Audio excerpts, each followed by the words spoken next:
global. I think it's an investment firm, portfolio management firm as well.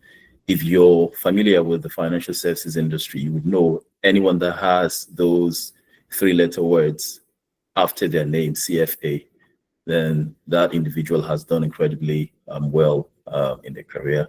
So we're very privileged to have Ujunwa today, and she'll be doing justice to tonight's topic.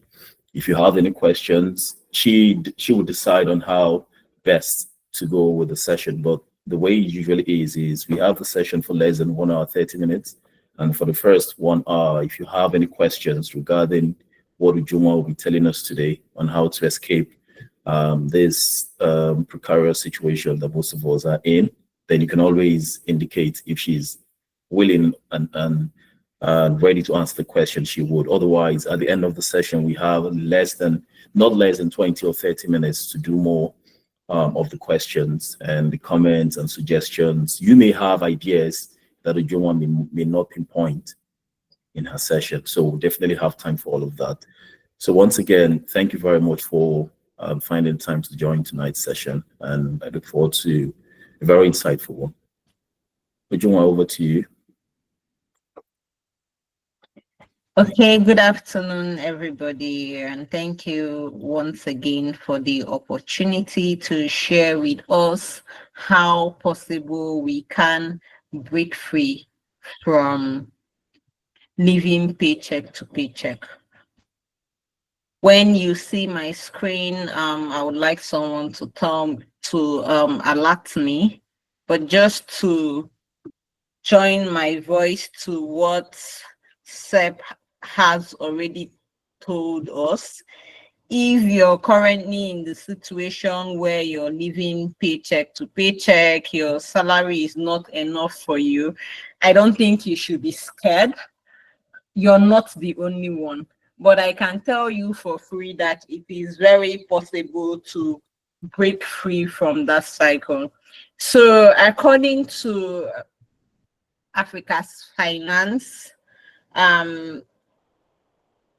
as at July 2025, 78% of those earning below $30,000 in America, 67% of those earning below $50,000, and a whopping 47% of those earning above $100,000 are currently living paycheck to paycheck. So I can tell you for free that living paycheck to paycheck, it's not about your income. It's basically about how you're able to manage that income. Can you see my slides, or is my presentation up now? Yes. Your slide is showing. You can see it. In this presentation, we're going to basically be talking about living paycheck to paycheck, what the life cycle looks like, the impact on some human beings, practical steps to breaking the cycle, and having a mindset that being wealthy is not just for a selective few. Also in the appendix, I'll be sharing with us some things that can help us with budgeting, which I feel is one of the key things that can help one to manage their finance. Just as almost everyone has been saying, have you ever felt like your salary disappears before the month ends? Do you feel like the month is usually too long? Nearly 60% of workers globally live paycheck to paycheck. And when we mean workers, we mean people that are gainfully employed and not those that don't have employment. So, and this includes the CEOs, the managing directors, the janitors, no matter what level in their career it is. Globally, about 60% of workers are living paycheck to paycheck. But hopefully by the end of this section, we'll be able to understand how to break free and practically build our wealth. According to Investopedia, living paycheck to paycheck was defined as an inability to pay for one's living expenses if one loses their income. So that means that for some people, they might feel like, oh, living paycheck to paycheck just mean that I collect my 100,000 this month and I manage it, and a day before next month it finishes and then I collect my salary next month. But that's not what this definition is saying. This definition is saying that if you lose your employment today and you're unable to cover your 1 month to 3 months living expenses, already you're living paycheck to paycheck. It means to spend all of one's money before receiving the next paycheck.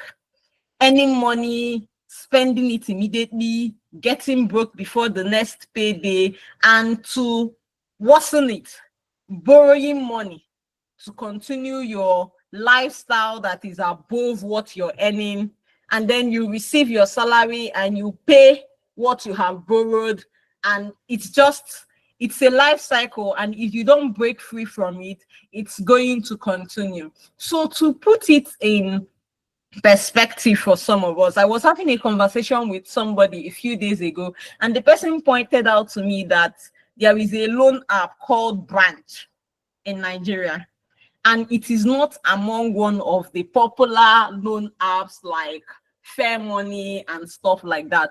But that app, Branch, that is not very popular, it has 50 million downloads.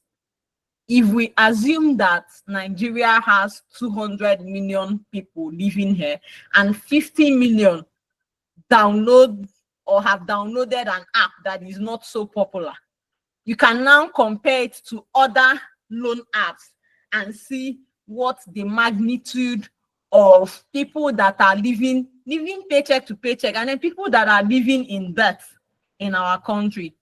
But I can tell you for free that it is very possible to break free from that. So if you're on the call and you're still wondering, oh, am I living paycheck to paycheck? Is this presentation for me? Am I above that? These are just like 4 simple questions that can help you determine if you're among the global less than 60% that are living paycheck to paycheck or you're above it. So do you know exactly when you're receiving your paycheck? Are you anticipating the 24th of every month, the 28th of every month, the 30th of every month? Are you praying for that day to come? If something happens now and a group of friends come and say, we need to, God forbid, as we say, take a parent, a sibling for surgery somewhere, are you able to make such a huge expense despite having worked for 5 years, 7 years, 10 years? Do you avoid making large purchases, such as going on vacation? Or is it that every time someone calls you, you don't have enough money? Do you have little or no money saved? For some people, once they receive their salary on the 30th, they are so happy. The next weekend, they are flexing, they are either going for self-care or going to the club or looking for a beach resort to go and spend 2 or 3 days. They are looking for friends that are celebrating their birthdays to spend money on. They are just self-care. And in the next 2 weeks, your 100,000, your 500,000, your 1.5 million is just nowhere to be seen. If you're one of those that have answered this question and you feel like, yes, I am living paycheck to paycheck, there are just some kind of impacts that living paycheck to paycheck causes on human beings, aside the fact that you're broke. One is high level of stress. The fact that you cannot afford what you should be able to afford. Like after 2 weeks, you can no longer, if after you receive your salary, you go to a particular kind of restaurant for the first 2 weeks, and then in the last 2 weeks before your next salary comes, you're unable to afford that kind of restaurant, it means that you're living under a kind of high level of stress. There is just this constant pressure to make ends meet, and it's usually leading to increased stress level, which could affect your mental and physical health. So in fact, the fact that you're broke, there's also a possibility that you're bringing in some kind of spending on yourself if you need to go to the hospital just because you're broke. So you're broke, you're overthinking. Most people, when they don't have money, they get unnecessarily angry. They are highly and easily irritable. These are the impact of being broke, basically. You have limited financial flexibility because you don't have any savings or any emergency fund. You basically struggle to meet unexpected expenses like car repairs or medical bills. Let's use, for instance, COVID period, when some people were laid off and what sales, some people's salary was reduced. So you were earning 350,000 and you were unable to survive with the 350,000. I wonder what will happen when the salary is reduced to 250 to 150 or totally taken away from you. Basically, reduced financial security is that you don't have any safety net. You don't have any place where you have stored your 1 to 3 months living expenses or 3 to 6 months living expenses. What still is that for some people, they don't even know what their living expenses is. So you receive your salary every day and you don't know where it's going to. I was speaking to somebody just a few weeks ago, and the person was complaining to me that he had started working for 1 year. So the 1 year was, I think, this September or August. He was earning a 250,000. So in this last 12 months, he has received 3 million and he does not have 300,000 to show for it. He doesn't have 10% of that money anywhere that someone can call and say, oh, you've been working, oh, please, I need you to help me and do this.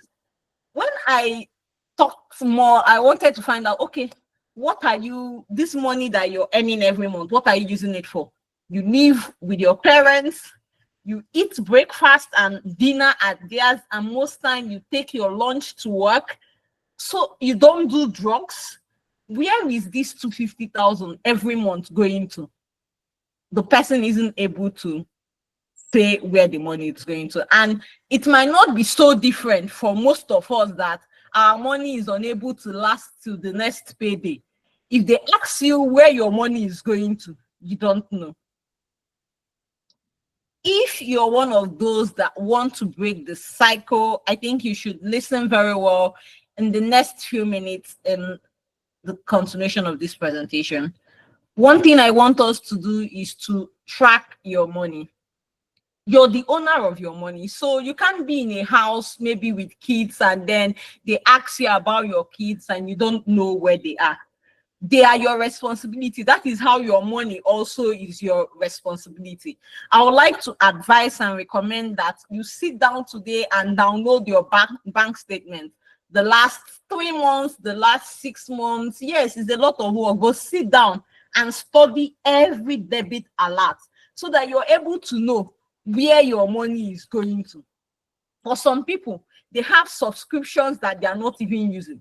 They've subscribed to Apple TV, Apple Music, Spotify, YouTube, only you. And maybe in a whole month, 2 months, there are some of these applications that you subscribed to that you don't even visit. Some people is the kind of gifts maybe they spend on their friends. Maybe there are people that once they get the money, they want to feel like they are big people. They are transferring money to 2 or 3 friends at the same time. Some people is impulse shopping. Anytime they pass a shop, once their eyes see something good, they cannot sleep well until they've paid for that stuff. Other things that can be eating up other people's money, clubbing, eating out. When you've been able to track your money, track your expenses, you cut back smartly. Remember, you want to live above survival. You don't want to be in the survival mode of waiting from 1 month to the other before doing whatever you want to do. So you have to be intentional. It might not be easy, especially for some people that it's already a habit. Let's say you eat out, maybe because you don't know how to cook. It's possible to still cut down. You're eating out, you're going to Black Rock, you're going to Mighty restaurant. You can eat within your budget. If you're earning 250, 350,000, you have no business going to where they used to sell a plate of food 30,000. And I tell people that everything you want in this world, you can get it according to your level. So on the side, somebody was telling me a few days ago about a place for those that stay, a place in Yaba, a Chinese restaurant where they sell food 7,000 naira.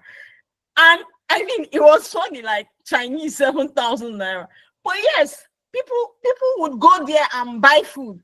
If your paycheck is directing you to a place they sell food 2,000, 1,000, that is where you should go.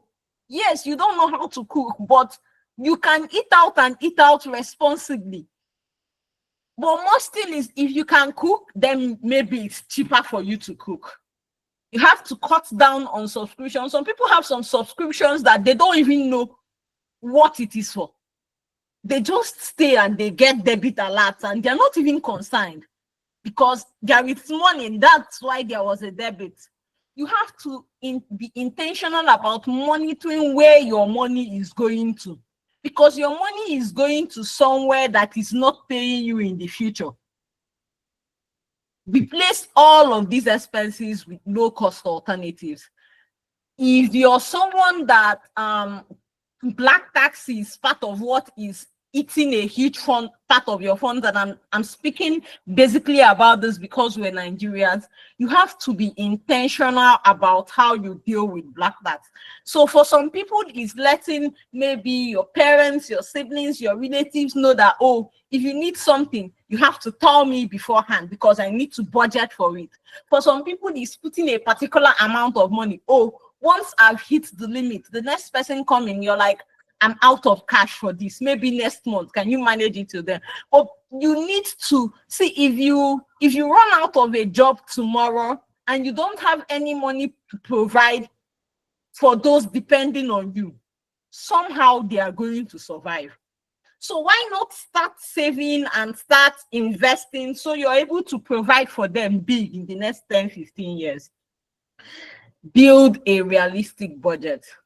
I think this is like the most important part of this my presentation, and maybe it works for people in different ways, but I have been budgeting since 2019, since July 2019, and it has been working for me greatly.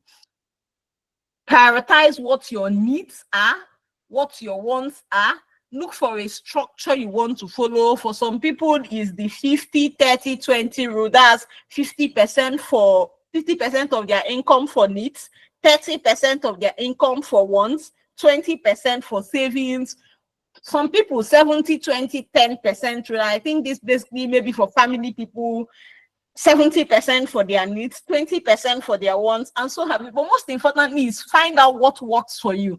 Personally, I don't even follow any of these rules. I just know I write down all the expenses I'm going to make in a month, and that is after I have paid myself. Because I mean, I'm earning money. If I cannot bring out a 30%, a 50%, a 60% of my money, or even start as low as 10%, and realistically, it's not, when you're about to start, you might find it very difficult, but consistency is what would help. So I'm not saying that when you receive your October salary, you should just, maybe you're earning 200K, you should debit 150 and go and put it in a money market fund. No, I'm saying that it's better you start saving 10% and you automate every of your savings. So immediately, if you receive salary on the 26th, then on the 28th, why I'm saying 28 is that at times maybe 26th will fall on a weekend and your employer may have to pay you after 2 days. 28th, you, or by 12 a.m.,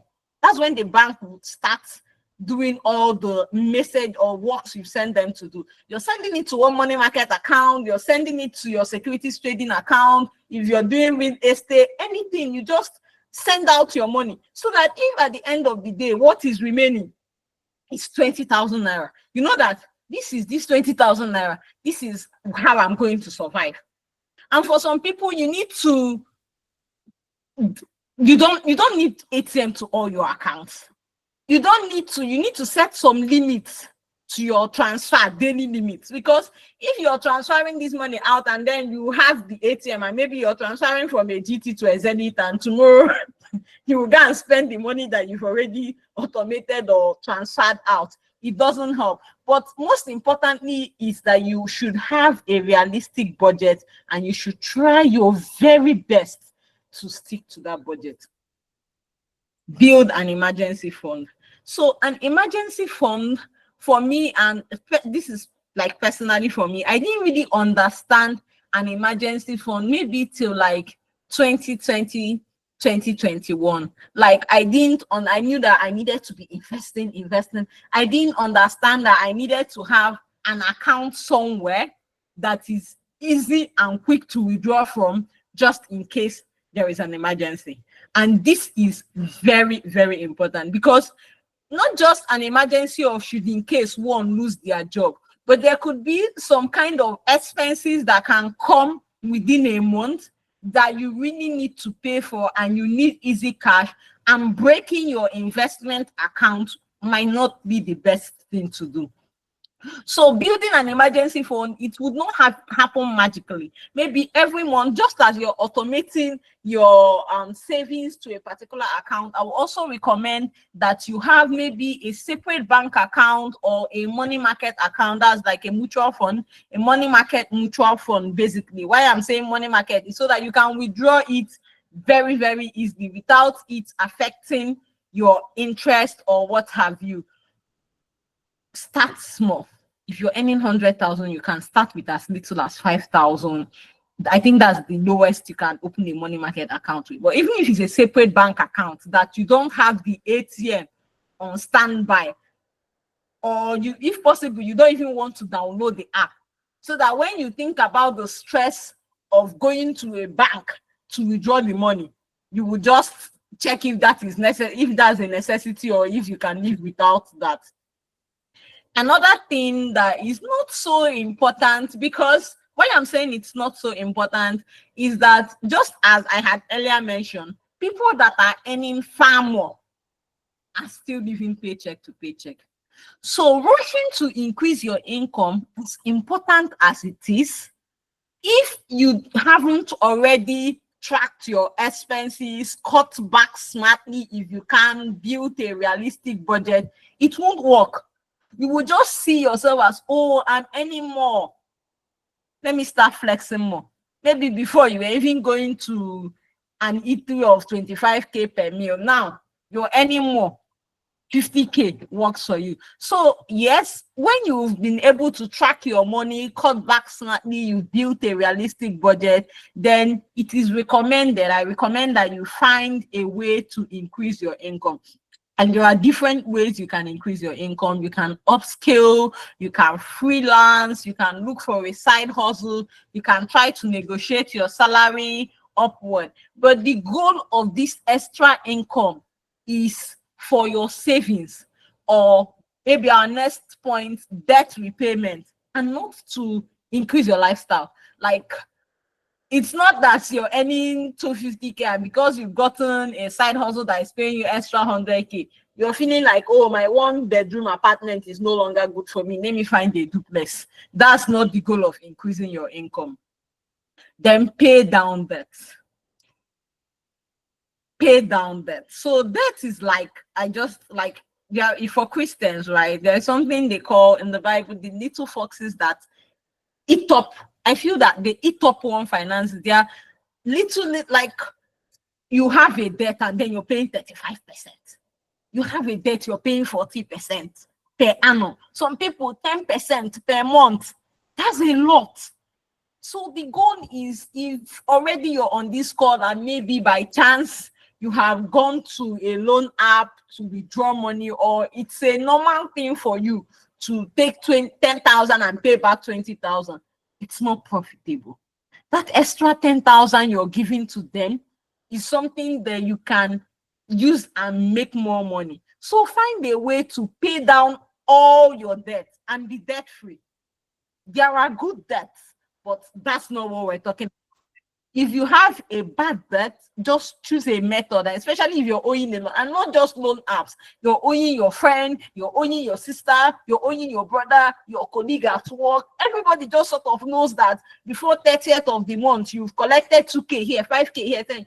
For some, it's without interest.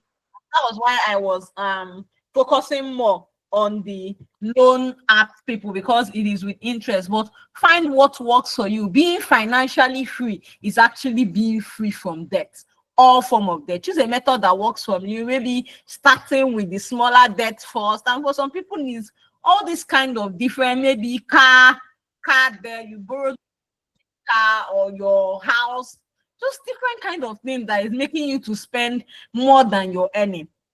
Look for a way to pay down your debt. Maybe you start from the smallest one, or you start from the one that has the highest interest. And when you pay down these debts, give yourself a reward.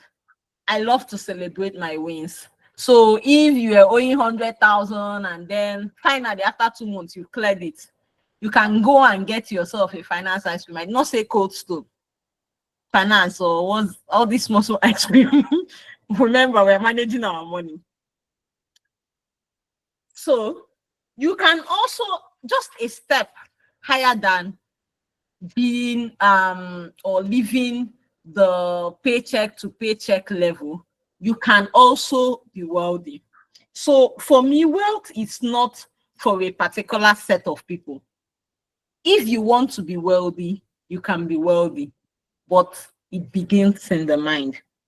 You must understand and agree in your mind that yes, I can be wealthy. Then you begin to work on your mindset. You have to value delayed gratification. There's no need eating something now if you can do without it. You have to understand that you save before you spend. You have to see your paycheck not just as money to spend, but also as a seed capital that can generate more wealth. Remember, wealth basically are assets that generate income. Define what your financial goals are, whether it's that you want to get a certification, you want to own a home, you want your investment at the end of the year, you want to be worth 10 million naira, 20 million naira, it is so possible. Or you want to even travel. Define your goal. Then you have to expand your mind. And how do you expand your mind? By reading, not just reading personal finance book like The Richest Man in Babylon and Psychology of Money, but there are podcasts you can listen to on how to manage your, there are even podcasts and presentations. I know the author of Psychology of Money has a presentation on Monday for how to personal finance management. Like, you cannot even know it all. There are also always things to learn, and you can always expand your knowledge. Pay yourself first. You have to, just as I had earlier mentioned, automate your savings and investments before you spend a dime. And even if it is just 10 to 20% of your salary that you're removing, remember, savings is different from investment. But even if it's 10 to 20% that you're removing, it is not the percentage that matters. It's more about consistency. If, say, you're investing it in, say, a money market account, that means that you're getting return, and the return is sort of compounding for you. It's important to build an emergency fund, and this emergency fund would help you and avoid making unnecessary investments when they've not matured, so to say. For starters, you can aim for 1 to 3 months of your living expenses, and then from there grow it to about 6 months. It helps you and saves you from dipping into investment or playing on debt, especially high interest debt. Eliminate and avoid bad debt. Clear your debts, payday loans, device loan, all kinds of loans that are not healthy or are not good debt. Remember, I said there are good debt and bad debt. And just let me quickly explain it. So if there is a loan, if there is a loan that you can take and pay 5% per annum. And there is an investment that you're sure can give you 20% per annum. Then, because I've been saying good and bad debt, it would look like a good debt to borrow 1 million, 5% per annum, invest it, get 20% per annum, and pay back the debt. But bad debt, you're paying more than MPC. You're paying outrageous interest rates, sometimes per month. You have to, those are the things, little foxes that are eating up your money. Invest consistently. Start small. It may be with money market, and let me just quickly explain. So mutual fund, mutual fund, a lot of people come together, they put in their money and they give it to a SEC licensed company to invest for them. So they can invest in money market, which are the likes of treasury bills, commercial papers, or you can invest in equity, you can invest in real estate. So you can start small basically, but invest consistently. Most of the use compounding to your advantage. Start early, stay consistent, live below your means. So it is very important that you live below your means. And part of living below your means is that if your salary increases, you don't need to increase your lifestyle. You were living in a house, you were earning 200K. You are living in a 1-bedroom apartment that they are paying you. You are living in a 1-bedroom and you are paying 400K. And the apartment is okay. All of a sudden, they increased your salary to 500K. You now feel like you can go and get a duplex in Ikoyi. That's living above your means. But if you stay well below your means, it is very easy for you to gain wealth. Redirect your surplus into wealth building. So if you have a budget, and then at the end of the month, there are still excesses, like maybe you over budgeted for food stuff, or there was something you wanted to buy and at the end you didn't later buy it, you can move that money back into investments. Protect your assets. It's very important that some of the things that eat up our money, maybe you realize medical bills, for instance, then just get a health insurance. Because with maybe a 7,000 naira health insurance, you can cover up healthcare expenses of up to 200K and stuff like that. Car insurance, very stressful in Nigeria, but then still get it for your car, health insurance and stuff like that. Diversify your portfolio.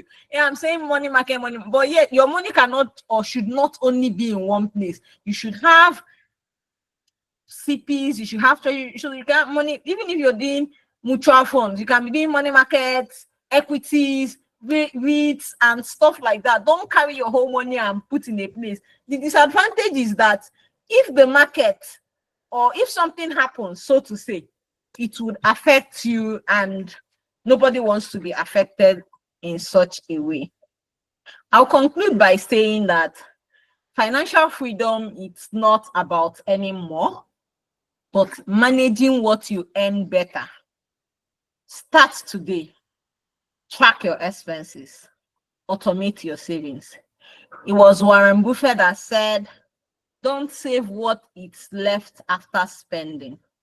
Spend what is left after saving. So I will just quickly, thank you everybody, but I'll just quickly take us through this for people that want to also start working on their budgets. So working on your budget, there are things that are needs and there are things that are wants. And needs and wants, they both vary according to your income. But regardless of one's income, needs are must have. There are things that you must get. Food stuff, whether you're earning or you're not even earning, you must get food stuff.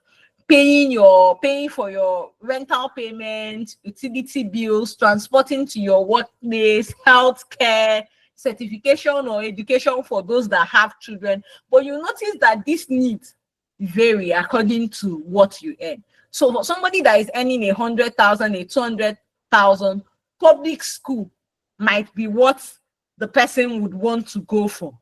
But for somebody earning 1 million, 2.5 million, the person might want to take their kids to a premium private school. For 100,000 and are drinking gari, eating basic rice and beans, using oil that is tied in nylon might be what works for the person. But for a 1 million naira earning, despite the fact that it's food, the person can now add fish, chicken, while the 100K person is using sardine and geisha. Once, however, expand with higher income, and this is part of what you can try and limit even as your income increases. So entertainment, you're earning 100,000, so entertainment for you might be even as little as buying suya. That's a flex. Or going to cinema to pay a whooping sum of 8,000, 7,000, when you can stay in your house and look for where you will download movie and watch. Why for somebody earning 1 million, the person can be doing fine dining, going for concerts, vacays, and stuff like that. Fashion, lifestyle are also wants, vacation, luxury assets. I'm trying to rush and round off now. So this is what the 50, 30, 20 budget, if you're using that rule, would look like. So you already see that 50% it's underneath, so it should cover the person. And as a rule, they say that your rent should not be more than your 2 months salary. But trust me, your rent can even be lesser than your 1 month salary, and you will be enjoying and staying in a very good place. You're not competing with anybody. You don't have anything to prove to anyone. Transportations are under needs and stuff like that. This is what the 70, 20, 10 rule look like. And this is what the 10, 20, 30, 40 rule look like. So for 10% savings, wants 20%, needs 30%, investment 40%. So you see that this kind of person possibly is living with their parents or in a shared apartment. So their needs is just 30%. A bulk of their money, which is about 50%, is going into savings and investment. And just as a joke, as I was going through preparing for this presentation, I had started budgeting with a book and then later upgraded to Excel. And this was one of the things. This was August of 2019, and I was earning 48,750 and was able to still make this budget and save somewhat around 5,000. I was using Invest FBN then. So you too can do that. As I graduated to earn higher, you can see that the budget increased. So I hope and wish that you've learned something out of this, and I'll just stop sharing now to take comments and questions. Thank you very much, Ujunwa. You can see the claps pouring in. It was a fantastic presentation, very insightful and very practical. There are questions coming in already. So I'll just have to go straight and allow you to attempt some of the questions, and I can make my own comments afterwards. The number one on our list is Benedicta Gold. Benedicta, please, you have the floor. Go on.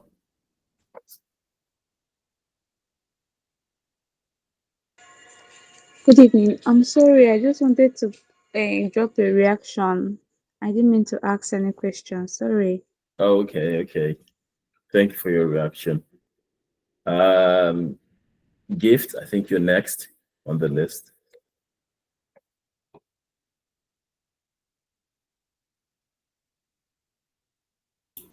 Hello, Gift. Can you hear me? Gift, Ruth. Okay, while we wait, in case you're talking, you're muted. Okay, the next is Emmanuel. You have the floor, please. Good evening. Yeah, good evening, brother. Can you hear me clearly? Yes, Okay. very clearly. That was a great presentation. So this is actually, I'm asking on behalf of ladies. For instance, I don't know, I should assume doing your hair is a need. It's a need as compared to a want. getting skincare and all those kind of things that, so how do you then work with that? Because these things seem to be very, very important. You have to buy them so that at least you look good and all those kind of things. So how do you manage that? Thank you. Emmanuel, I would reckon there's a lady, asking you for part of your budget, and she's classifying these things. So you want to be sure where your own money is going. Something like that. Yeah, we are together. We are together, my brother. Ijuma, over to you.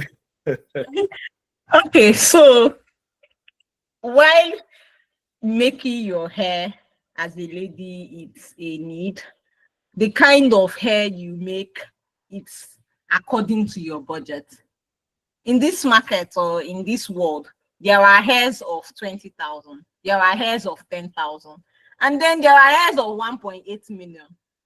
And the worst part is that most men don't even know the difference between if you're wearing a hair of 20,000 and if you're wearing the one of 1.8 million. And yeah, ladies will know the difference truly, but if you're earning 100,000, why are you saving to go and buy 1.8 million hair when you can look very good on a 20K hair for now and save till you're able to afford that? Remember, the goal is to live well beyond or beneath your what you're earning, beneath your means. So yes, you can still look good and stay within your budget. And staying within your budget is knowing what you can afford. Looking for hairdressers, and I'll give you a today. I went to make my hair. I basically, because I'm new in an area, I went to about 10 hairdressers before I decided on which one was within my means to make my hair. Because I can't enter a shop and you got 25K to do all back for what? So yeah, you have to live well. It's possible to spend on what it is that is important to you and spend well within your means. Thank you. To add to that, because I think most men and myself in particular, we're kind of in Emmanuel's position as well. So we can, Ujunwa, you're saying we can argue that making your hair may be classified as a need, but we just have to be sure that you're not breaking the bank to make your hair. And for all the men that I know, all the friends that I know that are men, I've never been in a position where I can differentiate a hair of 20,000 and one of 20 million. And well, women can argue that they don't make the hair for men, but that's fine. But you're saying we can use that to argue that, madam, I know that this can be a need, or you can spend 20,000 instead of 200,000. Is that correct? Yes. For now, Okay. maybe when we earn more, we can go to Dubai to do all back. But for now, yeah, we can spend Okay. 20K and get a good hair.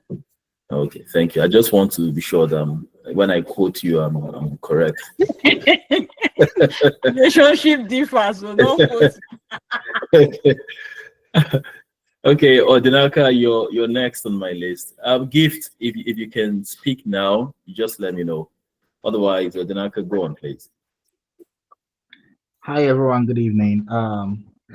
Ujungwa, it was a very nice presentation. Thank you so much for your presentation, and also a big shout out to Mr. Joseph for the moderator.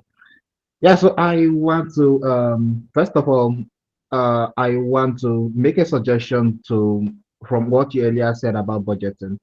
So in addition to your presentation, I think there are other smarter ways of doing this budgeting and tracking your finance.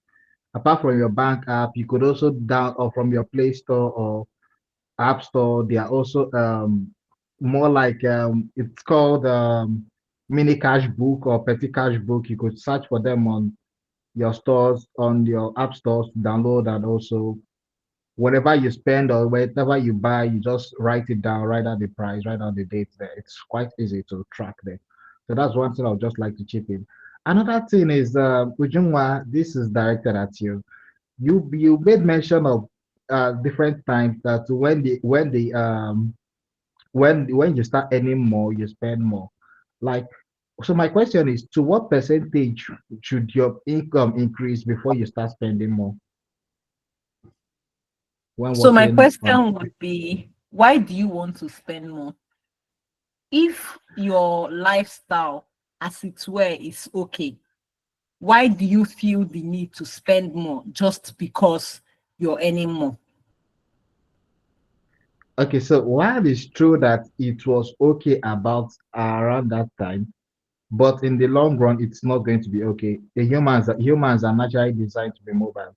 Take for example the instance of the 100K guy you made before. Perhaps he's living with his parents. At some time, it's not going to be so convenient living with his parents.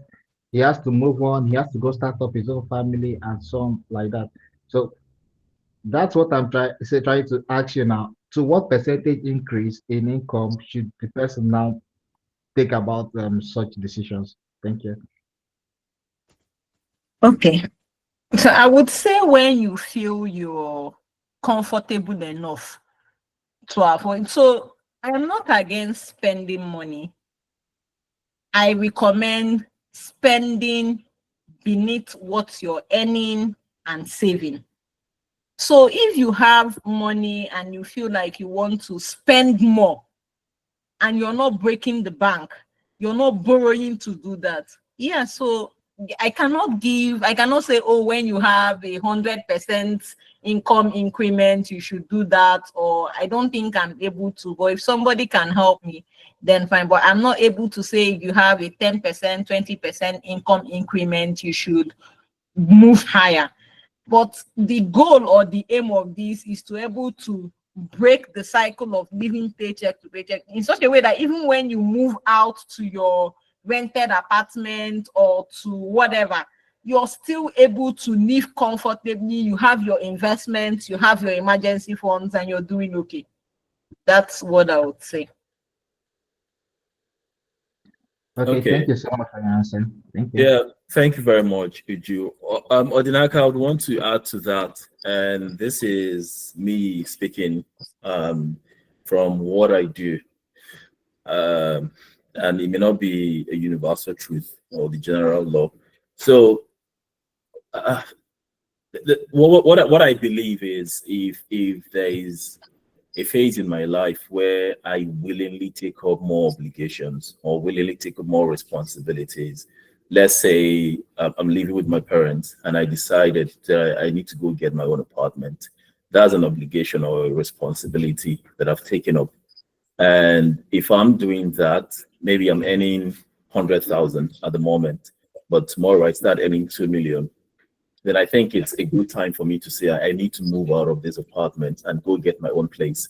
However, where I'll be going or any amount of money I'll be paying should be subject to some of the general rules that we know. They say don't spend more than 2 months or 3 months of your salary on your rent. And this is the case in a country like Nigeria. In most part of the world, in the Western world, is almost impossible for the average person to spend less than 3 months of their salary. Some spend 80% of what they earn on a monthly basis on rent. But what I would say is if you're here, let's say you're on the 100% budget and you start earning 400,000 naira, that's 4 times of what you used to earn or what you were earning last month. The next thing you have to do is what are those things you want to spend to improve the quality of your life? You know, I always believe and agree that at some point in life, you need to improve the quality of your life. If you don't have a car, and let's say you're working at a place where you're always jumping, taking the bus, taking ombole, doing ombole, and at some point you're earning a lot of money, I think it makes reasonable sense for you to get a car. But that should be something you can afford 4 times. So if you can't comfortably pay for that 4 times, then you're not in a very good position to improve your expenses. So that's the rule I go with. No, and what I said in the start is except is a compulsory obligation, health implications that just come up, or let's say, yeah, usually health implications or health emergencies. That's when I can break the bank. Otherwise, other basic needs, if I can afford them 4 times, then I'm not going to do that.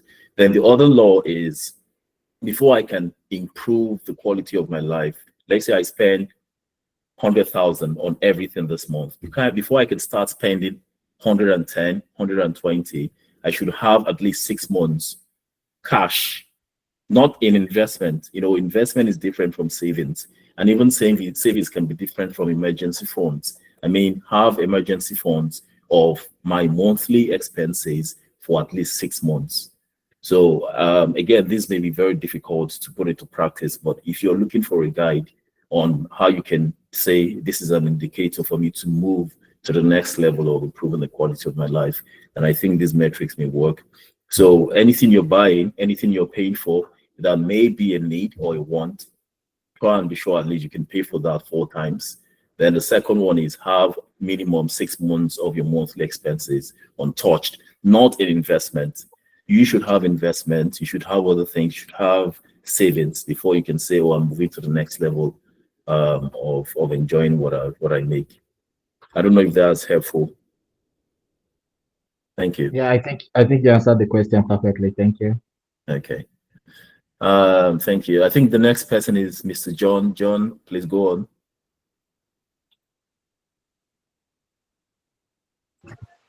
Okay, hello everyone. Thank you very much, Bro. I just have a few questions regarding investment, just like you give an idea of how you save for 5,000. I can't remember the name of the investment company now, but I remember having to plan a saving plan because then I have this um partner company, it's a friend of mine where we have to save remove 5,000 weekly. I'm putting that investment company more of this like every stuff. And that's in 2018, yeah. And I noticed that after like 6 months, instead of the money to be growing, they are always deducting from the money.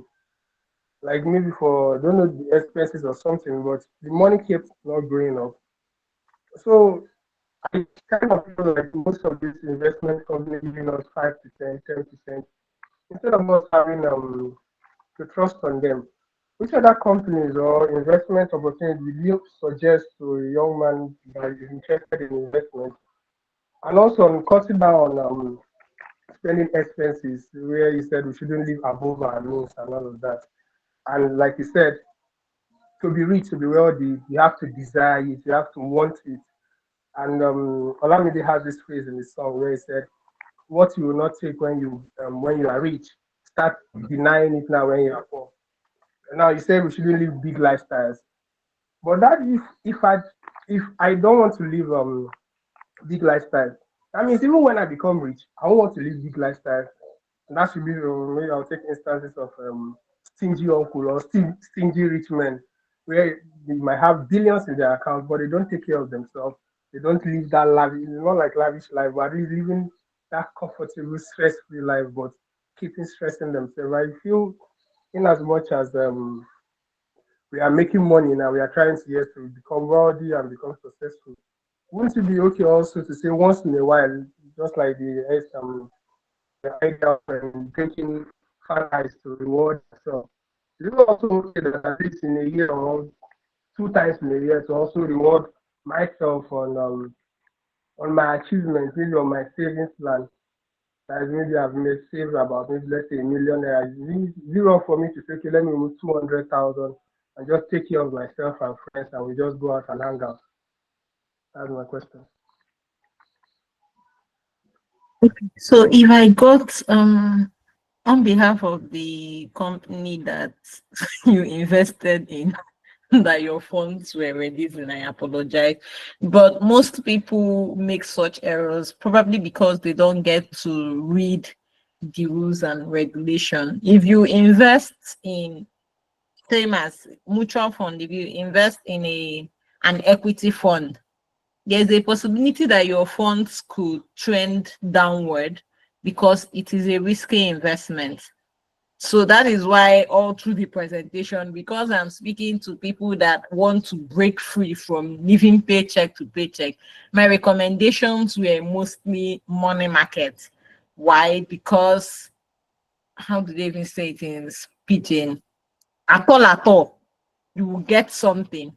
Not because they don't charge management fees and stuff like that, but because especially SEC license. So any investment you're doing in this Nigeria or even in the world, make sure that the regulator in Nigeria, SEC, if it's a mutual fund or a security asset management fund, yes, make sure it is SEC licensed.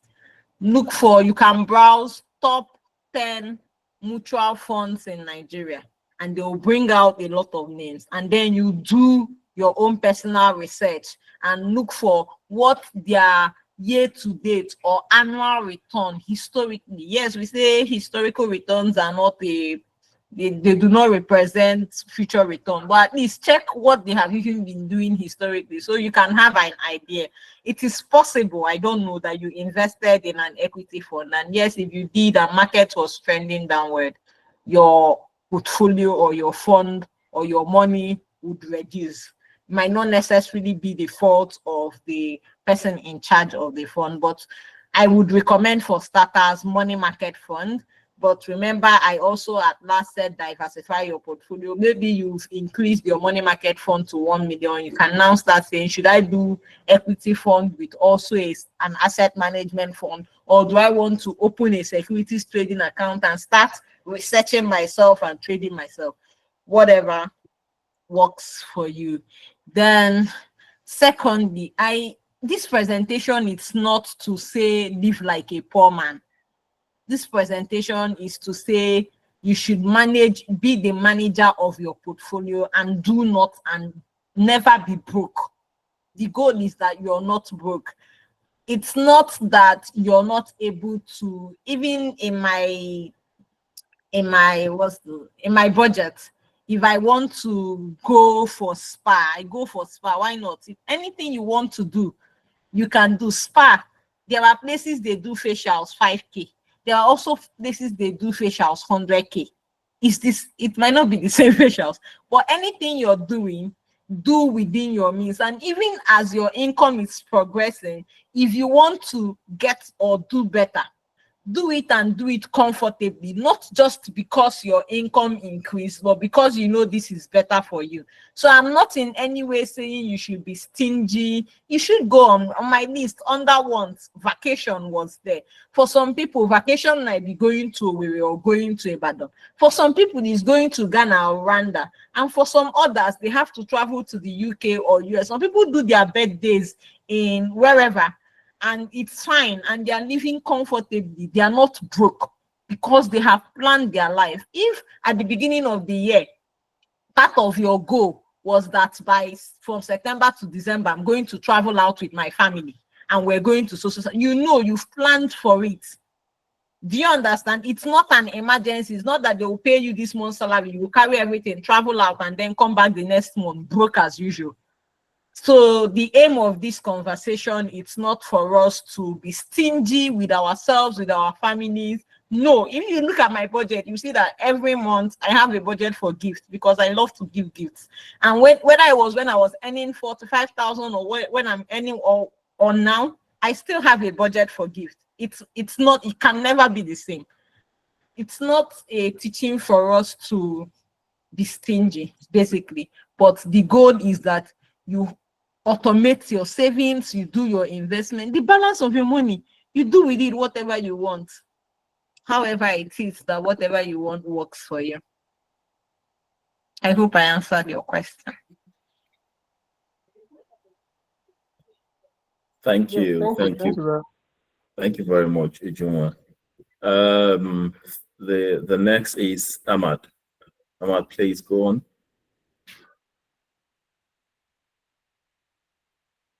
Ahmad, in case you're talking, you're muted. Okay. Yeah, sorry about that. Yeah, good evening. Thank you for the talk.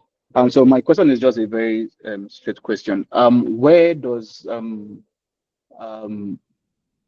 so for a married person, where does budgeting where do you draw the line between budgeting and gifting? So what I'm asking is, where do you draw the line? Oh, okay, you want to give something to your family member, your wife, your child, your family, and you want to spend on your family. And you are like, okay, if I invest this money, it will do better than buying a shabby bag for my wife. So where do you draw that line so that it's not like, okay, you have money but you are being stingy, or okay, instead of doing this, why don't you look at a bigger future or something? Why don't you make this sacrifice? So at what point do we draw that line? Okay, so growing up, there's something we have as a family, and that's family meeting. I don't know if it's still, if people still do it now. And basically, the goal is to carry each member of the family along. We know that this year, daddy maybe wants to buy another car. So unnecessary everyday ribena might not be coming in. Maybe we're getting it twice or three times a week now, and it's fine. I feel like your spouse, your children, they all want that in the next 5 years, you people are living in the best places, and they would not want that the next few days you're broke, and in the future you don't have anything because you've made a major expense now. If your budget every month it's 40% for investment, so to say, and it's an anniversary or a birthday, and you want to reduce that just for a particular month, especially if you saved up, you have an emergency fund, you're not breaking the bank or you're not borrowing. I mean, I think it's okay. Remember that after stating that there are other 10, 20, 30, 40 rule, 50, I said you work on your own budget. Your own budget is based on what is working for you. If you're planning a wedding and you feel like, oh, instead of breaking my investment, I'll just use this month and next month's salary and do it. You remember in these 2 months, you might not do any investment, so to say, but in a way, you have also invested. That is what I think. So you don't have to be stingy. Just also in line with what I had responded to in when speaking to Mr. John, it's not a call for us to be stingy. It's a call for us to be the manager of our finances, and that means making good decision when it be. If you don't want to be in a chaotic home and you're not giving your wife, your spouse, your children gifts, no, but you're also giving them in line with what you're earning, which is what I think. So they would understand too. Getting an overpriced good Gucci when you can't afford it, is it the best? I don't think so, except if the family thinks that that is what is the best. So yes, why budgeting? You have to take care of your family fully. You get a kind of budget that works for you, and you just a month or two would not scatter the whole thing by God's grace. I hope I answered your question. Thank you very much, Uju. Chisimdi, I don't know if you're on the call. You may be in a good position to contribute to that, to what you have said. Oh, thank you so much, my Oga, Mr. Seth. Yeah. This is a very wonderful conversation, one that is very dear to me because I've always been at the forefront of preaching this message. One thing I have to say is we need to be able to differentiate between things we can control and things we cannot control. A lot of a lot of people have thousands and millions of reasons why something wouldn't work. Someone would say the economy is very bad. I barely even earn enough to support myself, let alone doing this or that, or paying for one course, or supporting my personal development, or improving my income levels. People will give you 100 and thousands of excuses, when it comes to this. But what I keep telling them is, do you have control over what the economy is going to look like in tomorrow? Of course, you don't have control. You don't have control. You don't even know when things are going to change. What you have control on is making the hard decision, to engineer your first more. When you're at ground zero is probably not because you don't have a means of income. It's probably you are stuck somewhere in a rat race, living paycheck to paycheck. You need to make the hard decision. You need to be able to make the hard decision. And that involves denying yourself those things you naturally crave for. I'm happy to see where she highlighted about needs and wants. A lot of people don't understand needs and wants. What we actually need to survive in this life, will not even give us the level of pressure that we have on ourselves today. Because if you look at it, there are four basic needs of man. Because things have evolved, technology is now here, we can add other basic needs of man, like access to internet, like transportations. When we begin to add all of these things, it won't even mount the level of pressure we have on ourselves today. Most of those pressures are mounted on ourselves because we want to live in a shoe that doesn't size us. That's what many of us wants to live. You have not considered your income before you want to live a certain level of life. Look, I am not asking anybody to be stingy, and she highlighted it earlier. But if you find yourself in a rat race or what we call ground zero, the first thing first you need to do is to engineer your first more. More money is like there's a general statement they used to say that nature favors abundance. Many people have not understand this magic. You know, you can only begin to attract favor or attract more money if you already have money. If you don't have money, you won't be able to utilize any opportunity to make money. Let's say, for instance, a friend of yours called you on a phone and said he needed, to buy a bicycle, you know, at this certain price. And you know somewhere in Kaduna where you can get that bicycle at say at a certain price, so that when you buy the bicycle and sell to that person, you will make a profit. Even with all your knowledge about where you can source this product, without money, you will not be able to seize that opportunity. That's what I keep on saying. So for you to engineer your first more, you need to deny yourself from certain things. That is the importance of living under the principles of delayed gratification. Denying yourself short-term, benefits for long-term gain. Enduring the pains of today so that you'll be able to secure that future that you want for yourself instead of living on a rat race, paycheck to paycheck. These things are very fundamental. They are very fundamental principles of personal finance. You cannot graduate to investing money without first of all learning how to engineer your first more. And I'm happy that Ujunwa focused more specifically on risk, not that is risk free, but next to zero free, risk free investment like the money market fund or fixed income security. Because these are things, the instrument that helps you to engineer your first more.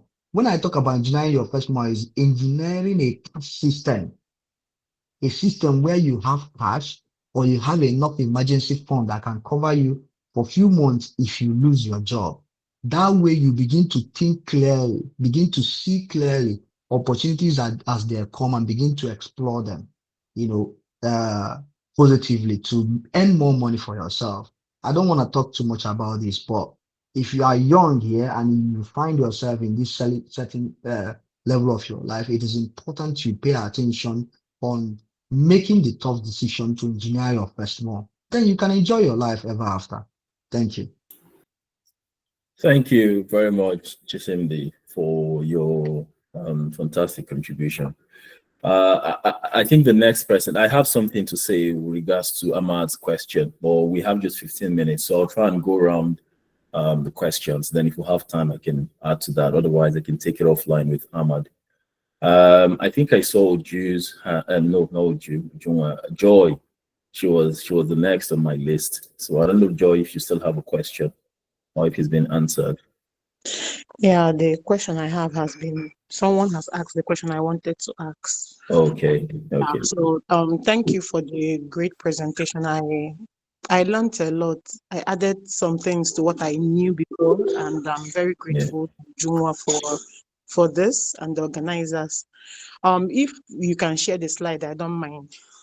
Yeah, definitely. As long as you're on this call and you register through the link, Chika, our community manager, will be able to. You should be able to send that to you later. Thank It's you. all right. Thank you very much. Yeah. Grace, the next on my list. Grace, how are you? Fine, You have thank you. Good evening, yeah. everyone. Good evening. Good evening, Uju, for the presentation. It was enlightening. I have a comment and a question. Somebody asked a question about at what, after what percentage of increase should you, increase your lifestyle or the amount of money you spend. I would like for you to see it in another perspective. So if I were the one that was in that situation, I would think of how long should I have earned this money before I increase my lifestyle. So for instance, I'm earning 100K now, and I got a promotion or I got a new job and I'm earning 500K. So how long should I be earning that 500K before I'm now able to sort of increase my lifestyle? I could say 1 year or 2 years. Reason being that it gives me the opportunity to quickly make some solid investments, or even save up 6 months or more emergency funds, or you even have both savings, emergency funds, and then you're also little by little building your investment portfolio. I would like for you to see it that way. I think that it's a good way to start, rather than just saying, okay, if my salary increases at this, maybe in 10% or 20%, then I'm going to increase my lifestyle. It gives you a buffer to put solid structures in place before you now start increasing on some things. An example is that, so I where I've been staying for like 5 years. My salary was at first was around 152 or something, but I've been staying in the same place. I probably could have moved somewhere else, but I mean, maybe because it was serving me well and I didn't really see the points. And it's not a financial thing is not one size fits all. You have to look at something that aligns with your goal. I know that for everybody, the entire goal is, being financially independent. But what financial independence means to you is totally different from what it means to somebody else. So just look at what works for you, like what you want to achieve. If it is to buy a house, I mean, just do what works for you. But there are basic things to guide us, which everybody have shared on the call. Then my question is, for someone who is used to spending after they've saved, like for me, savings is more important. So I will have to put away what I need to save first, and then whatever is remaining, no matter how small, is what I spend for the month, right? And I keep to that. How I have my only challenge with that is, because I already take care of the savings, I find it very difficult to put down to say this is how much that money I spent in a month, this is where and where it's going to. I That Excel thing, to be honest, I forget about it maybe after like 3 days or a week. I remember when I'm supposed to put down everything I spent money on. Is it compulsory for me to do that if my style is I save before spending? Or what other means can I use? I even downloaded an app that, so that every time I spend money, I quickly type it. Honestly, I can be at it for like 2-3 days, but afterwards, or maybe it's something that I now have to learn to be diligent with. My question is it important if this is my own style? Thank you. Thank you so much for your comment. And to answer your question, if you're already consistently saving and investing, unless you want to increase your savings. So what budgeting can also help you do is that, I'll speak to budgeting because I budget. So, but I know there are people that don't budget and don't track their spendings kobo to kobo. But tracking my spendings also helps me to know when I have a surplus and what I want to do with the surplus, so to say. But if you're already saving and investing, I don't think having a particular sheet and monitoring everything, it's compulsory for you to be financially secure. I don't think very wealthy people have that shit. You know what I mean? Yeah, exactly. Grace, that was why I laughed when you mentioned that. So it has happened to me before. And sometimes when the problems and responsibilities keep mounting, you just even forget about the Excel sheet. But what I like to do is, any month that I forget to jot down some of my expenses, I usually do this, and this is for the sake of auditing. Like, the way companies even do auditing on the financials, I like to do that on my life. So even when I miss out on keeping track in terms of budgeting, at the end of the month, or even 2 months, or even the quarter, I always go back to download my bank statement. I just go through the expenses, and I look the total inflows and the total outflows. I look at expenses, keeping track of each of them. Why did I spend this? Was it necessary? And how do I do better next time? And I have a different Excel sheet that I don't have to be doing the recording on a real-time basis. So even if it's 6 months later, I have a different Excel sheet where I do my this thing for the year. So I just go there and put at the end of the month. So this month it was 40% of the total amount that came in, and I was able to do 60%, just like that. And at the end of the year, there's when I do my own final analysis and reporting, the way you do it with companies. So that's one of the things you may want to adopt if that will be easier for you to do. The other thing you mentioned, which I want to add, is about the lifestyle creep. You don't necessarily have to even increase the quality of your life if you don't have to. Like if where you are, it's okay. Warren Buffett, which is one of the biggest, I know he's been playing in the US and his realities are different from mine, but he's one of the people that I look up to, And one of the things that I admire him a lot for, he bought a house in 1958 for 31,500. That's when he wasn't even earning much. He wasn't even, among the biggest guys, biggest boys in the world. And he's been living in that apartment for 6 to 7 years, up till date. Warren Buffett is still there. Now his wealth grew, incredibly, but he never left the apartment. What the average Nigerian or the average person would do is, as they keep, accumulating wealth, if I have £1 billion or £1 billion naira today, you can't expect me to be living in a house that I bought for 15 million or even in the estate. I'll just go straight to Lekki or Island. So my point is, except it is absolutely necessary for you to do that, if what you have now is serving you, then you don't necessarily need to upgrade, in quote, upgrade when you start earning more. So whether it's your clothes, we all live different lives. But for me, I can go one whole year without buying any clothing. My mentality has always been, do I need this, or do I just want to buy it to reward myself? And if it's for the sake of reward, I look at the other thing that I need at the moment that I can use to reward myself. It can be buying a book to read. It can be just going out to watch, games, or just go get experiences. So I mustn't buy clothes every year or every month.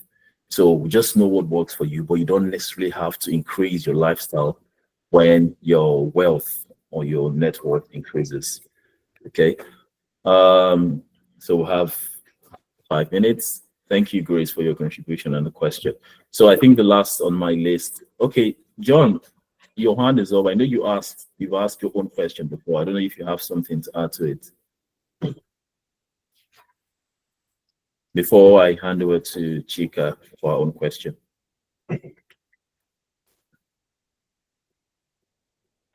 No, I don't have any question. Thank you. Okay, thank you. Gift, what about you? Your hand has been up. Can you speak now? Okay. So Chika, I think you have the floor. Thank you. Thank you, Seb, and thank you, Ujunwa, for session. I don't actually have a question. I just have a bit of a comment about this kind of topics. It's always nice, as people that are finance enthusiasts, people that are managing, kind of like leave the right for us to be able to have the.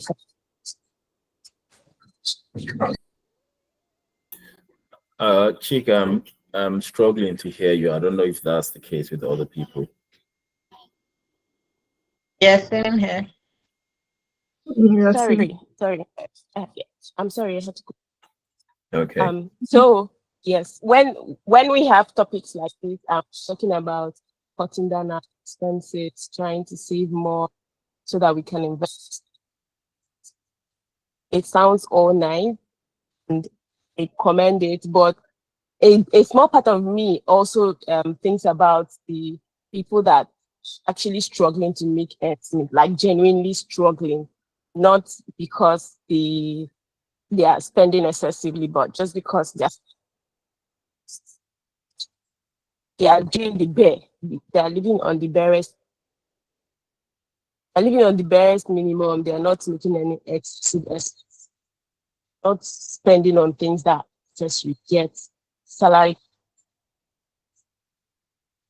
You know, when we start discussing topics, it feels like crossing over those kind of situations. But then again, there are parts of the conversation where it's like, no matter where you are, you can still, kind of pack the way to get yourself in a position. Or kind of changing your mindset. Excuse me. So I just wanted to comment on this part because it's something that spirit to talk about, like appreciate the sessions, understand that it's geared for the general populace, but at the same time there are some parts. Okay, like when we're talking about the rent part, where the general consensus for what is out there now is that we should, at least for people in Nigeria, we shouldn't be looking to spend more than 3 months in rent. But there are some people living in Nigeria, especially in places like Lagos, where if somebody is earning 150K, and maybe you have a sometimes 150 there. I don't even think there's any 150 there. Even if it's a single room, like room self-con, it's going to be difficult. Maybe 450,000, kind of, maybe last year you'd have gotten easily. This year, I don't know why. I don't know. We.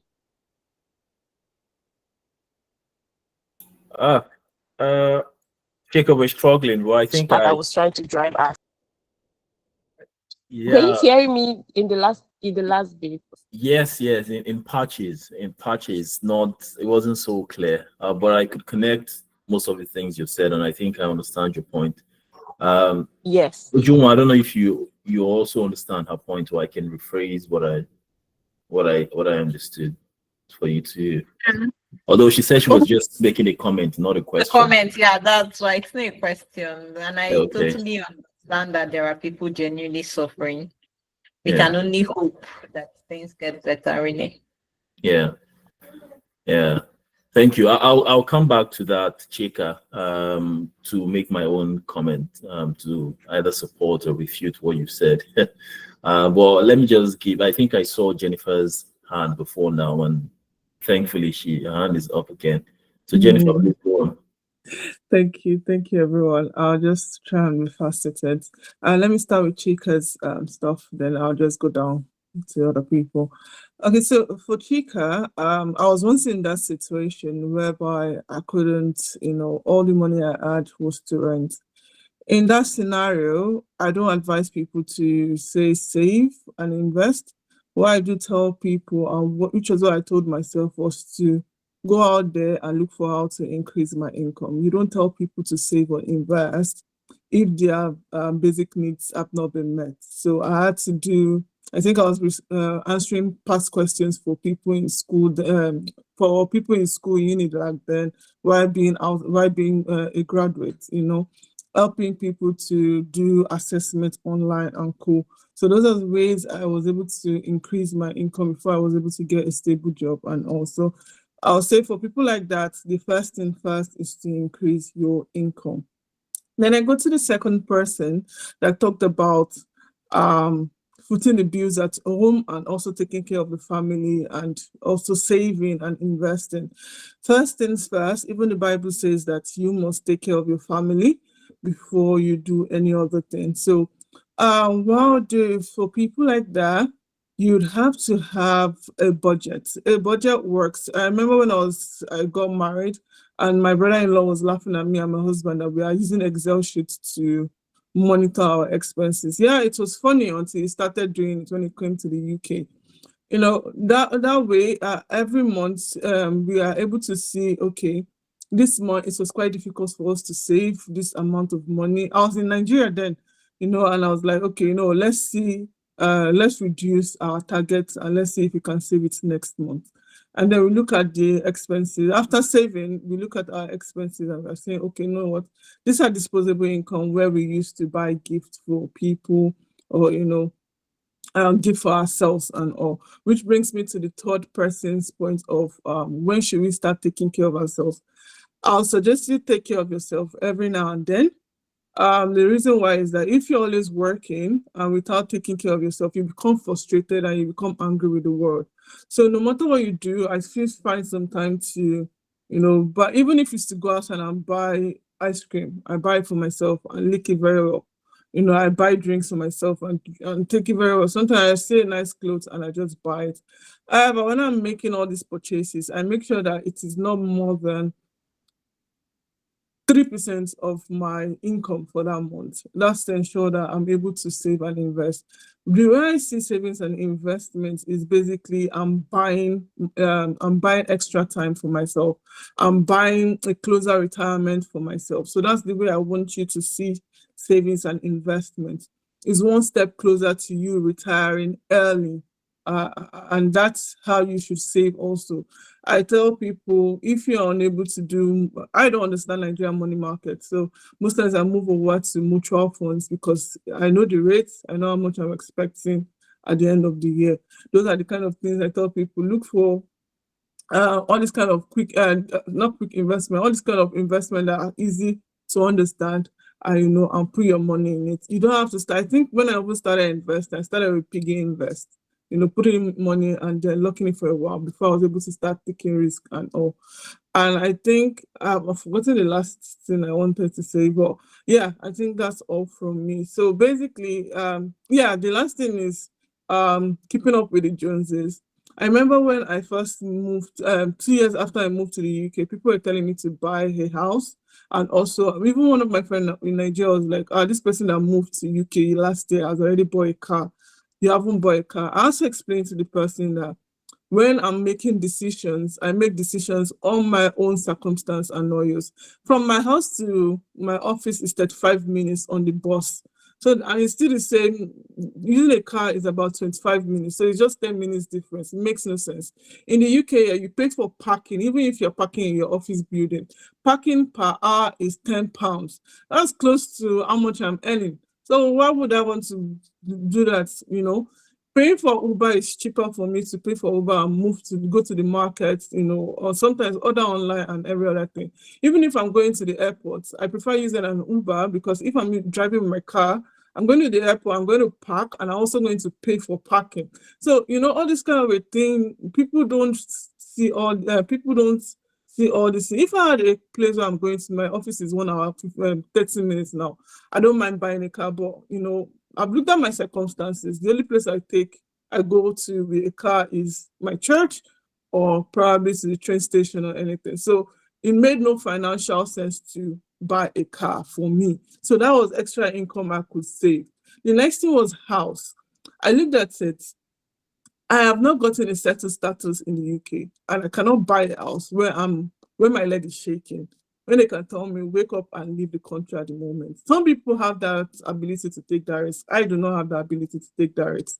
And that's the reason why I did not go into mortgage. You're not going to push me to do things that I know financially for me is a risk I'm not willing to take. So basically, when people come to you and say, take these things, or when you see people, I see a lot of people talking about being in bridal groups, and you know how expensive it was. I was kept in a bridal group. I removed myself from it. When they were talking about actually a bill of 100K, 200K, I was in Nigeria then. How much was I earning? I was in Nigeria Stock Exchange. I was like, that's my entire salary for crying out loud. I removed myself. So those are the kind of things you have to be able to say no when those things are going to put you in financial jeopardy. And that's all for me. Thanks. Thank you. Thank you very much, Jennifer. I can relate to everything she has said. Just to add or to emphasize, please always put your circumstances, into context before you adopt, especially when you're adopting for something that on a scale will tilt towards the south. I mean, to you losing money. If it's going to tilt towards you making more money, then you can start looking at what other people are doing. if you want to risk that, but always put your circumstances into context. Like she said about the car, I don't own a car. I've never owned a car. And when I tell some people that are not very close to me, they're like, "Oh, Seb, you're supposed to have a car." I'm like, within all my life, within all the money I've been earning, even now, of course, I earn enough to take care of myself, take care of my family, but I've not found a space in my budget where I would say a car that is not an absolute necessity for me at this point is something I should spend thousands, of pounds or millions of naira on. But whenever it is, or when my budget can allow it, then that's fine. So if you're working in a place where you can walk 15 minutes, 20 minutes, go and 20 minutes back. That used to be my case. I can walk to my workplace. I'm like, why do I need a car? Who am I trying to impress? It's not an absolute necessity at the moment. So if that's your case, that's also fine. The other thing I would want to say is in regards to what Chika said and also what Jennifer said, the mindset you have towards saving shouldn't necessarily, like I put that on the chart when I started. Some people think, oh, I'm saving because, tomorrow I'll live a better life, or what if I die tomorrow? Why should I save now? Let me sort of my problems now. I always believe, and I may be very extreme with the statement, you can always have something to save for any inflow, any cash inflow. You can always have something to save. Is a very extreme statement, but I know a categorical statement, but I know what I'm saying. If you're earning 20,000, Jennifer and I, we started working in the same place when we're earning as of then about 100,000, and it didn't seem like anything, but we could okay, Ujunwa was earning about 40 something thousand. That Ujunwa, I don't know how you were able to survive on that, but I mean, she was able to save from that amount of money. So I always believe that regardless of the amount that comes into your account, except you're unemployed. If you're unemployed, that's a different circumstance. You can always save. The other thing is, if your perception about where you ought to be, okay, at this point, I need to be in a 2-bedroom apartment, I need to be here, I need to be there, then you're forced to thinking that what I earn now is not even enough to have a decent life. Again, just use my own case, my own circumstances. When I was earning that amount of money, I knew I couldn't afford to live in a 2-bedroom apartment. I wasn't married then. I just had a conversation with one of my very good friends. Say, man, we can join forces together and go rent an apartment. And that was what I did. I was there, and I was there. I saved a lot of money. I was able to, to escape that circumstance where I was, oh, I think I'm earning this amount of money and I need to be in a 2-bedroom apartment where I can do this, where I can do that. So there's always something to save, but this is not to not acknowledge the reality of certain people that there's an amount of money you're going to be earning and it will drastically affect the quality, the basic standard of living. So if you're in that circumstance, you may not be saving a lot of money. Like if you're earning 100,000 in Nigeria of today, you're as good as being unemployed. But inside that 100,000, I would want to enjoin you and encourage you to save at least 2,000, 5,000. Just have it at the back of your mind that this money is stolen, then put it out somewhere. You're not only saving and making progress, you're also building the habit. So when you start earning 10 million, you will start thinking, when I was in that circumstance, I could save 5,000 from 100,000. Now I'm earning 500 million, 200 million. Why can't I save? So you can always make something out of it, out of your circumstance. So thank you all very much. Ugochukwu, okay, Ugochukwu, yeah, your hand is up. We're 11 minutes past our time, so I'll just have to give you just a minute to ask your question, please. But let me say this before I forget. I think Brendan asked a question. Chika, if you can please help us to add the link to where they can register so they can have the slides. I don't know how you intend to do it, but Brendan, yeah, if you're in the S&P Finance Club web WhatsApp group, then you should be able to have the link. Otherwise, Chika would get the link to you so you can register and have the slides. So it's just your email address. I think that's the only thing that's required. So Thank you very much. Ugochukwu, please go on. Okay, can you hear me? Yeah, I can hear Hello. you. Okay. Good evening, everyone. Um, I have some comments to make, then maybe one or two questions just to get the view.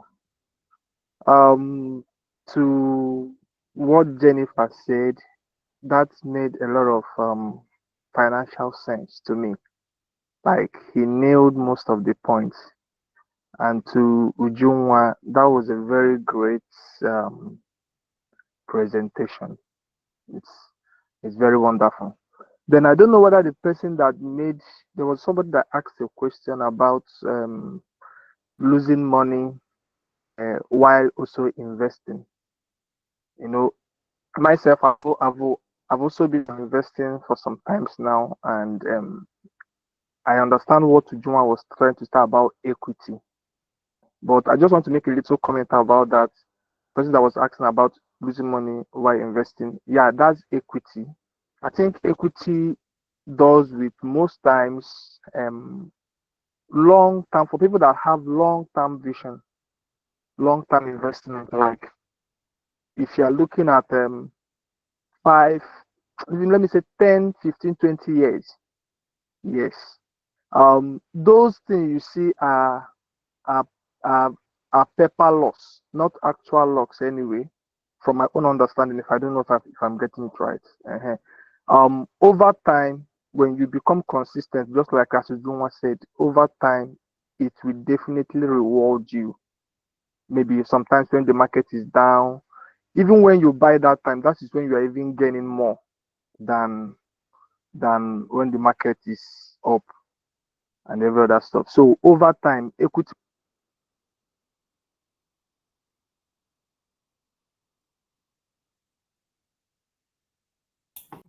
Ugochukwu, I can't hear you anymore. Okay. Apologies Can you for hear me that. now? Okay, yes, Can you hear me yes. now? Yes, I can. Can you hear me now? I can hear you now. Ugochukwu, go on, Okay. please. Yeah. Oh, I can't hear you anymore. I can't hear you any longer. Ugochukwu, I must sincerely apologize that I will have to, cut you short now, or cut you off now, please, just to save time. So I saw there are two questions I just want to address before I hand over to you. So the one from Peter, saving from 40K, how is that possible? Everything is a mindset. Everything is mindset. So Peter, I just want to ask you, if the worst case circumstance should befall you now, if the worst case circumstance should befall you now and you no longer earn 40,000 and you're earning 35,000, would you survive or would you die? Like, would you extinguish the next minute? So Peter, the answer is if your earnings drop from 40K to 35, you would survive. So put that into hack that scenario into your reality and say, I'd want to believe or assume or work with 35,000 as my monthly income or inflow.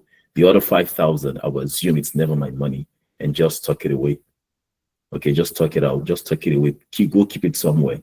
That's one of the hacks I've always used in my life. Like even when bulk money comes into, I don't do project or business, but if I eventually get some amount of money, I always think, what if I don't have this money now? Would I survive? Would I function properly?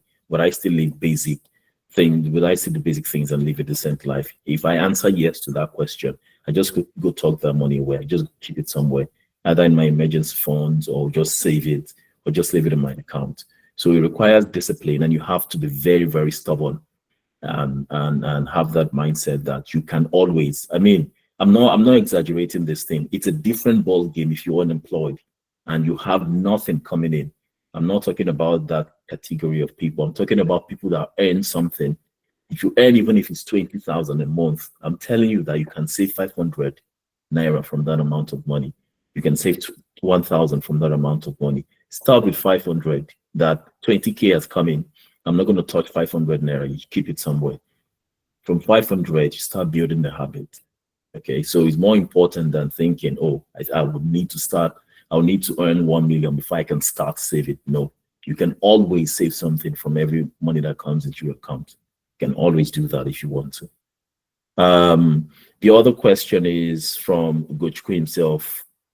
Before now, he said, if you invest based on where the world is today or where it will be in 10 years, from what I understand about investment in any kind of investment is you're looking for about is a prospect thing. So if you're investing based on where you are today, then you're looking for a get rich quick scheme. You just want to take advantage of the circumstances of today, and you don't care about whether the business is going to grow tomorrow or is going to go out of business or go bankrupt next week. You just want today.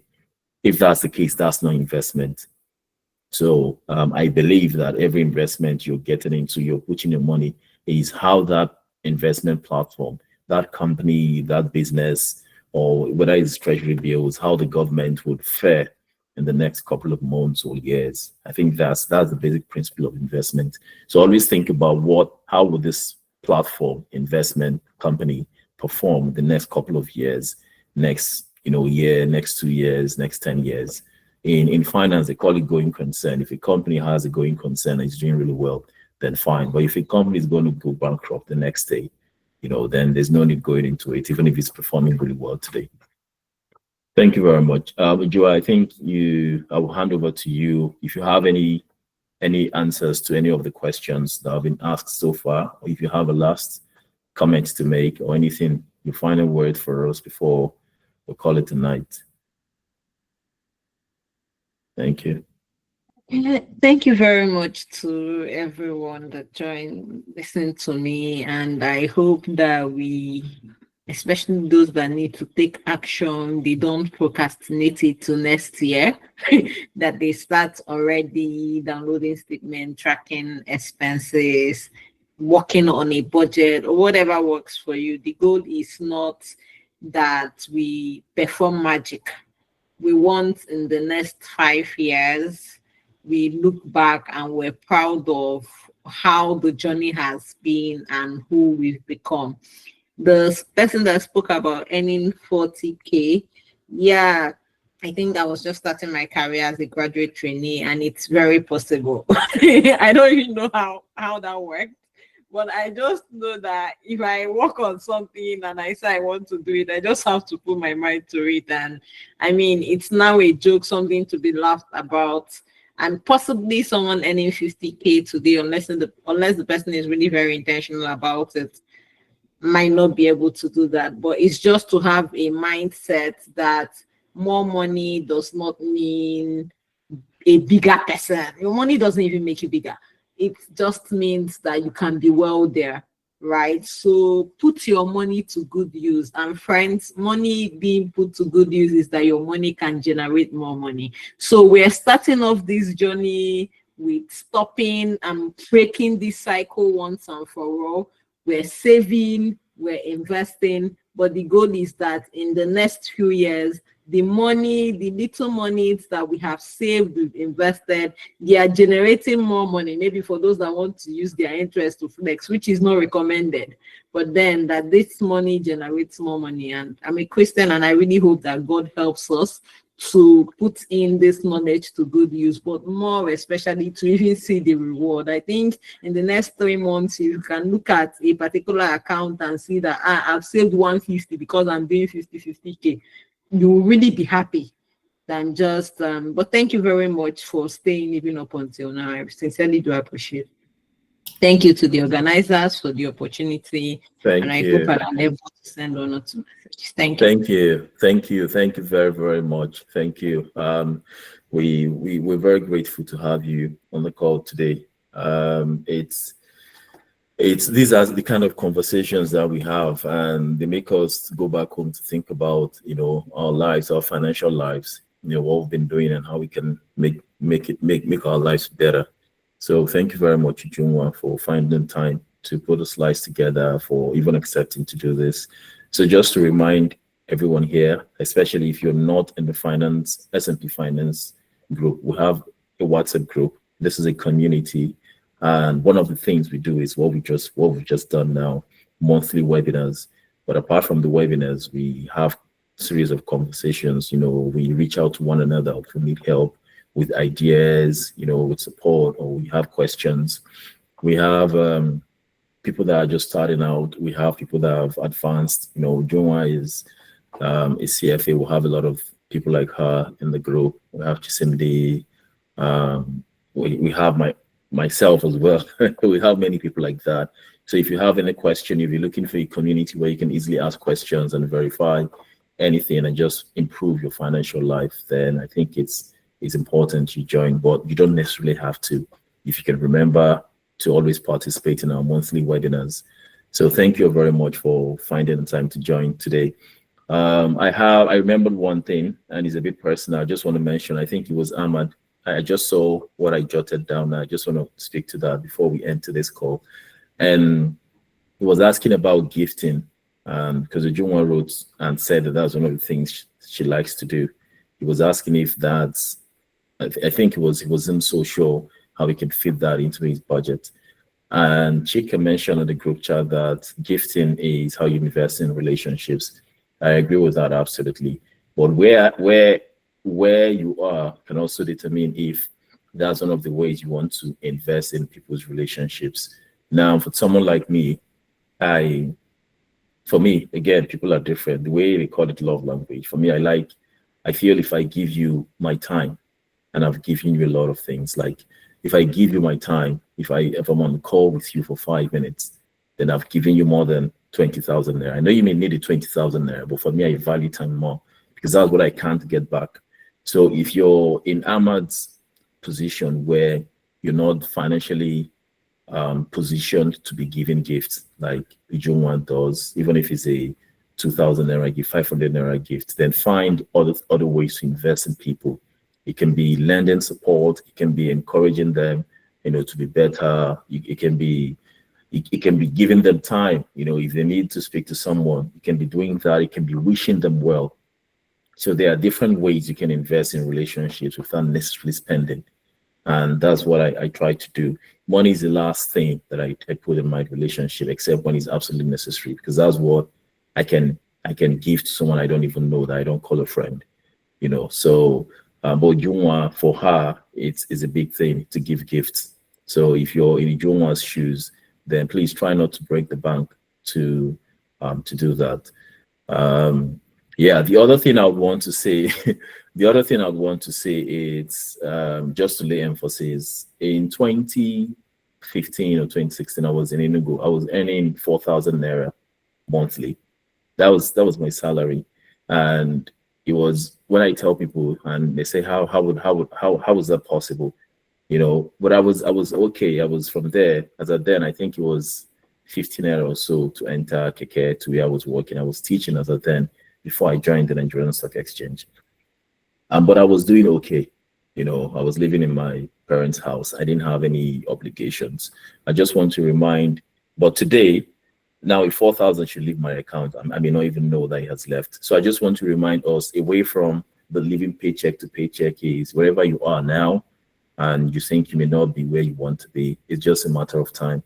Just put in the work and keep working hard and keep building the principles and the ethics and the habits that you need for the future. Start building them now. So when you start, when you're in a position of millions of pounds, millions of naira, you'll be in a better position to manage them properly. So just start now. Don't allow your circumstances dictate how much you can learn. Okay, so anything you can learn that has no money to it, that you don't need to pay for, please keep learning, keep attending webinars, keep speaking to people, keep being in circles, in friendship circles where they talk about personal development, and keep praying and hoping that things will get better for you. And I believe things will always get better. So thank you all very much. And so good night. If you have any questions, any comments, please, you can drop them in the group chat, and do well to follow the link that Chick has sent. to into the comment box to register your interest so you can get a slide from Ujungwa. Thank you all very much and good night for your time. Thank you. Good night, everyone. Yeah, bye.